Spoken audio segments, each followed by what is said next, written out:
मी एक खास प्रकारची रेमेडी फक्त 15 ते 20 दिवसांसाठी माझ्या केसांवरती वापरून बघितली आणि विश्वास ठेवा, अगदी 15 दिवसांमध्येच माझी केस गळती जवळजवळ 90% कमी झालेली आहे. पहिले माझे केस खूप जास्त गुंतत होते, सोबतच केसांमध्ये फ्रिझीनेस होता, ड्रायनेस होता आणि त्यासोबतच मला थोड्याशा प्रमाणावरती स्प्लिट एंडची समस्या देखील जाणवत होती. पण जेव्हापासून हे सिरम मी केसांवरती अप्लाय करायला सुरुवात केली आहे, तेव्हापासून माझ्या या सगळ्या काही समस्या हळूहळू कमी होण्यासाठी मला मदत झालेली आहे. आणि जर तुम्हाला देखील विश्वास बसत नसेल, तर आज मी सांगितलेली रेमेडी तुम्ही जास्त नाही तर फक्त 15 ते 20 दिवसांसाठी तुमच्या देखील केसांवरती नक्कीच अप्लाय करून बघा. यामुळे तुमच्या देखील केसांच्या बऱ्याच समस्या कमी होण्यासाठी तुम्हाला मदत होणार आहे. आणि यासाठी तुम्हाला हा व्हिडिओ शेवटपर्यंत बघावा लागेल. सोबतच व्हिडिओ आवडला तर व्हिडिओला एक लाईक नक्की करा आणि तुम्ही हा व्हिडिओ नक्की कोणत्या गावामधून किंवा कोणत्या शहरामधून पाहताय कमेंटमध्ये सांगायला अजिबात विसरू नका. तर बघा, आजची आपली ही रेमेडी बनवण्यासाठी सगळ्यात पहिल्यांदा तुम्हाला एक जाड बुडाचं स्टीलचं भांडं घ्यायचं आहे. जर तुमच्याकडे लोखंडाचं भांडं असेल ना, तर तुम्ही लोखंडाच्या भांड्याचा देखील वापर नक्की करू शकता. फक्त एकच गोष्ट लक्षात ठेवायची, आपली केसांची रेमेडी बनवण्यासाठी ॲल्युमिनियमच्या भांड्याचा वापर अजिबात करायचा नाही. आणि त्यानंतर सगळ्यात पहिली गोष्ट आपण इथे घेणार आहे आणि ते म्हणजे जवस.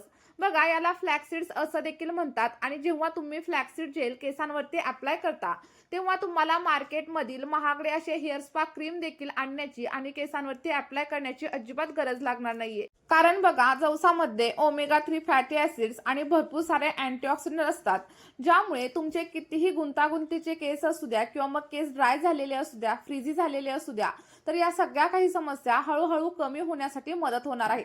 तुम्हाला फक्त एकदा तरी मी सांगितलेल्या पद्धतीने हे जेल बनवायचं आहे आणि केसांवरती वापरून बघायचं आहे. बघा, आपण जे काही जेल बनवणार आहे ते 100% नैसर्गिक असणार आहे आणि याचा कोणताही साईड इफेक्ट आपल्या केसांवरती अजिबात होणार नाहीये. त्यामुळे तुम्ही हे जेल अगदी लहान मुलांपासून ते मोठ्यांपर्यंत सगळ्यांसाठी वापरू शकता. त्यानंतर इथे तुम्ही पाहू शकता, मी एक कोरफडीचं ताजं असं पान घेतलेलं आहे. बघा, मी माझ्या घरी कोरफडीचं झाड लावले. जर तुमच्याकडे कोरफडीचं झाड नसेल ना, तर घरामध्ये एक कोरफडीचं झाड नक्की लावा. कारण यामुळे तुम्हाला मार्केटमधील कोणताही महागडा प्रोडक्ट विकत घेण्याची अजिबात गरज लागत नाही. आणि बघा, कोरफडीमध्ये भरपूर प्रमाणावरती पाणी असतं, त्यामुळे जर तुमचे केस ड्राय असतील, रफ असतील आणि फ्रिझी असतील, त्यासोबतच तुमचं स्कॅल्प देखील अगदी ड्राय असेल आणि केसांमध्ये कोंड्याची वगैरे समस्या तुम्हाला जाणवत असेल, तर या सगळ्या काही समस्या कमी करण्यासाठी ॲलोवेरा जेल तुम्हाला मदत करणार आहे. बघा, जर एखाद्या टायमिंगला तुमच्याकडे ॲलोवेराचं प्लांट अवेलेबल नसेल, तर तुम्ही फक्त 1 किंवा 2 वेळा मार्केटमधील ॲलोवेरा जेलचा वापर करू शकता. पण शक्यतो मी तुम्हाला सजेस्ट करेल की जेवढं होता होईल तेवढा फ्रेश असा ॲलोवेराचा वापर करायचा तुम्ही प्रयत्न करा. आता त्यानंतर तिसरा आणि महत्त्वाचा असा घटक आपण इथे घेणार आहे आणि तो म्हणजे कांदा. बघा, इथे तुम्हाला दिसत असेल मी लाल रंगाचा कांदा घेतलाय आणि तुम्हाला देखील लाल रंगाच्या कांद्याचाच वापर करायचा आहे. लक्षात ठेवा, पांढऱ्या कलरचा कांदा अजिबात घेऊ नका, कारण लाल रंगाच्या कांद्यामध्ये सल्फरचं प्रमाण हे खूप जास्त असतं आणि जेव्हा सल्फर आपण केसांवरती अप्लाय करतो, तेव्हा आपल्या केसांमधील कॅरेटिन प्रोटीनची निर्मिती वाढत असते. आणि तुम्हाला तर माहीतच असेल की आपले केस हे कॅरेटिन प्रोटीन नावाच्या एका प्रोटीन पासून बनलेले असतात. त्यामुळे लक्षात ठेवा, जर तुम्हाला एक्स्ट्रीम लेवलचा हेअरफॉल होत असेल, तर तुम्ही फक्त कांद्याचा रस देखील तुमच्या स्कॅल्पवरती नक्की अप्लाय करू शकता. कारण यामुळे देखील तुमच्या केस गळतीची समस्या कमी होण्यासाठी मदत होणार आहे. आणि बघा, जर तुम्हाला कांद्याचा रस वापरायचा नसेल, तर तुम्ही कांद्यापासून बनवलेलं तेल वापरू शकता किंवा मग कांद्यापासून एखादा हेअर पॅक बनवून तो देखील केसांवरती नक्कीच अप्लाय करू शकता. इथे तुम्ही बघू शकता, साधारणतः अर्ध्या कांद्याचा वापर मी केलेला आहे, कारण मला केस गळतीची समस्या जवळजवळ नसल्यासारखी आहे. पण जर तुम्हाला केस गळतीची समस्या जाणवत असेल, तर तुम्हाला संपूर्ण एका कांद्याचा वापर आपली ही रेमेडी बनवण्यासाठी करायचा आहे. त्यानंतर बघा, याच्यामध्ये आपल्याला साधारणतः 100 ml किंवा 200 ml म्हणजेच 1 ग्लास एवढं फिल्टर केलेलं पाणी देखील ऍड करायचे.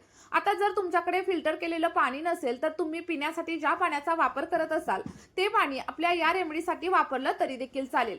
पाणी ऍड केल्याच्या नंतर सगळ्या काही गोष्टी व्यवस्थित मिक्स करून घ्या. आणि बघा, त्यानंतर सगळ्यात शेवटी अतिशय महत्त्वाची अशी एक गोष्ट देखील आपण याच्यामध्ये ऍड करणार आहे, ज्यामुळे तुमच्या केसांमध्ये जर एखादं फंगल इन्फेक्शन वगैरे झालेलं असेल, तर ते कमी होण्यासाठी मदत होणार आहे. बघा इथे तुम्ही बघू शकता साधारणतः 7 ते 8 एवढ्या मी लवंगा घेतलेल्या आहेत आणि लक्षात ठेवा तुम्हाला फुलं असलेल्या लवंगांचाच वापर करायचा आहे. कारण या लवंगांमध्ये इझोनल नावाचा एक कंपाऊंड असतो आणि त्यामुळे तुमच्या केसांमधील फंगल इन्फेक्शनची समस्या कमी होते. त्यासोबतच जर केसांवरती इचिंग वगैरे होत असेल तर ती देखील कमी होण्यासाठी मदत होत असते. म्हणजेच काय तर या रेमेडीमध्ये आपण ज्या ज्या गोष्टी वापरलेल्या आहेत त्या सगळ्या गोष्टी तुमच्या केसांच्या एक नाही तर अनेक समस्या कमी करण्यासाठी मदत करणार आहे. आता या सगळ्या काही गोष्टी तुम्हाला गॅसवरती ठेवायच्या आहेत आणि अगदी मीडियम फ्लेमवरती किंवा मग लो फ्लेमवरती व्यवस्थित अशा बॉईल करून घ्या. आता एकच इथं प्रश्न पडतो की हे सिरम रेडी होण्यासाठी नक्की किती टाइम लागतो. तर बघा साधारणतः 10 मिनिटं किंवा मग 15 मिनिटांचा टाइम तुम्हाला लागू शकतो आणि त्यानंतर तुमच्या केसांवरती जे काही रिझल्ट तुम्हाला भेटणार आहेत ते मात्र अप्रतिम असणार आहेत. बघा आता सिरम रेडी झाल्यानंतर ते केसांवरती कशा प्रकारे अप्लाय करायचं, आठवड्यामधून किती वेळा वापरायचं आणि त्यानंतर हेअर वॉश कशा पद्धतीने करायचा हे सगळं काही व्हिडिओमध्ये पुढे मी तुमच्यासोबत शेअर करणार आहे. त्यामुळे व्हिडिओ स्किप करू नका तर शेवटपर्यंत नक्की बघा. आणि त्यासोबतच जर तुम्ही चॅनलवरती नवीन असाल तर लगेचच चॅनलला सबस्क्राईब करा आणि हा व्हिडिओ तुम्ही नक्की कोणत्या गावामधून किंवा मग कोणत्या शहरामधून पाहताय कमेंटमध्ये सांगायला अजिबात विसरू नका, जेणेकरून मला देखील समजेल की माझे व्हिडिओ नक्की कुठं पर्यंत पोहोचत आहेत. आणि त्यासोबतच व्हिडिओ तुम्हाला थोडा जरी हेल्पफुल वाटत असेल तर व्हिडिओला एक लाईक केल्याशिवाय अजिबात जाऊ नका. बघा इथे तुम्ही बघू शकता आपलं सगळं काही पाणी अगदी व्यवस्थित असं बॉईल व्हायला सुरुवात झाली आहे आणि साधारणतः 10 ते 12 मिनिटं आपल्याला हे पाणी व्यवस्थित असं बॉईल करून घ्यायचंय. आणि त्यानंतर आपण ज्या काही गोष्टी इथं वापरलेल्या आहेत त्यामधील नैसर्गिक पोषक घटक आपल्या पाण्यामध्ये उतरायला सुरुवात होईल. बघा साधारणतः 10 मिनिटं किंवा मग 12 मिनिटं झाल्याच्या नंतर तुम्हाला गॅसची फ्लेम बंद करायची आहे आणि त्यानंतर मी पुढे तुम्हाला सांगते की हे सिरम केसांवरती कशा प्रकारे अप्लाय करायचं.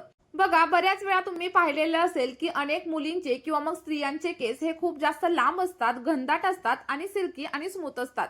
तर त्या मुली आणि त्या स्त्रिया त्यांच्या केसांची काळजी देखील तेवढ्याच प्रमाणावरती घेत असतात. जर तुम्ही देखील आठवड्यामधून फक्त 2 तास तुमच्या केसांसाठी टाइम दिला तर तुमचे देखील केस अगदी घनदाट होतील, लांब होतील आणि सोबतच सिल्की आणि स्मूथ होण्यासाठी मदत होणार आहे. बघा इथे तुम्ही बघू शकता आपलं जे काही जेल आहे ते जवळजवळ 90% रेडी झालेलं आहे आणि त्यानंतर तुम्हाला गॅसची फ्लेम बंद करायची आहे. आता बघा हे जे काही जेल आहे ना ते थंड करण्यासाठी वगैरे अजिबात ठेवायचं नाहीये, कारण आपण याच्यामध्ये जवसाचा वापर केलेला आहे.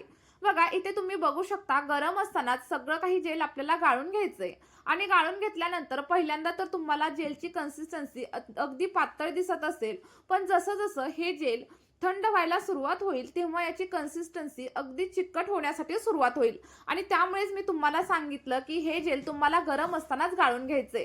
बघा गाळून घेतल्यानंतर आता हे जेल केसांवरती अप्लाय करण्यासाठी अगदी रेडी झालेलं आहे. यामध्ये तुम्हाला दुसरी कोणतीही गोष्ट ऍड करण्याची अजिबात गरज नाहीये.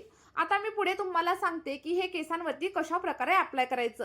बघा जेल केसांवरती तुम्ही एखाद्या ड्रॉपरच्या साह्याने अप्लाय करू शकता किंवा मग हाताच्या बोटांच्या साह्याने देखील नक्कीच अप्लाय करू शकता. सगळ्यात पहिल्यांदा जेल तुम्हाला केसांच्या मुळांवरती अप्लाय करायचंय आणि त्यानंतर केसांच्या लेंथवरती देखील अप्लाय करा. अप्लाय केल्यानंतर 5 ते 10 मिनिटांसाठी हलक्या हाताने मसाज करा आणि त्यानंतर कमीत कमी 1.5 ते 2 तास हे जेल केसांवरती असंच राहू द्या आणि त्यानंतर तुम्ही अगदी केमिकल फ्री शॅम्पूने हेअर वॉश करू शकता. बघा हेअर वॉश करताना देखील जास्त गरम पाण्याचा वापर अजिबात करू नका आणि शॅम्पू डायरेक्टली केसांवरती अप्लाय अजिबात करू नका. तर थोड्याशा पाण्यामध्ये डायल्यूट करा आणि त्यानंतरच केसांवरती अप्लाय करा. बघा मी सांगितलेल्या पद्धतीने ही रेमेडी आठवड्यातून फक्त 2 वेळा 3 ते 4 महिने नक्की वापरून बघा आणि त्यानंतर जे काही रिझल्ट भेटतील ते कमेंटमध्ये शेअर करायला अजिबात विसरू नका. चला तर मग या व्हिडिओमध्ये इथेच थांबूया. भेटूया अशाच एका नवीन व्हिडिओमध्ये.